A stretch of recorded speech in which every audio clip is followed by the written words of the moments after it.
abantu barasa nkaho bari mu marushanwa y'ubuzima. Abo twiganye babyaye kabiri, abo twiganye baguze imodoka, abo twiganye ntibagikodesha, abandi.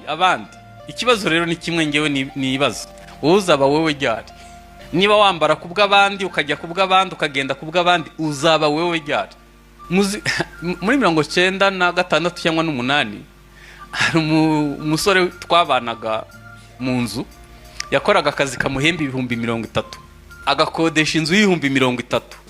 Iyo yabaga yabonye ikiraka yahita atega taxi voiture, akambwira ngo reka ngo moto zirangora ishakora nayo Imana kuko imuzi yamuhibira ka gusa. Hari igihe dukodesha inzu tudafite ubushobozi bwo kwishura kugira ngo twemeze abandi. Nigeze guhura n'umuntu ufite ideni rya $15,000,000, arambwira ngo nsengera, ngo mfite ikibazo cy'ideni rimereye nabi. Ndambwira mbere yuko ngusengera wayamajije iki? Arambwira ngo rega icyo gihe hari hagezweho supermarket itwa Nakumati mu mujyi. Arambwira ngo rega ngo ibirayi bya Nyabugogo ntabwo mbibasha, ngo mpahira muri Nakumati. Ikibazo turi mu gitutu cy'iterambere, aho ubuzima bwacu twabugize amarushanwa.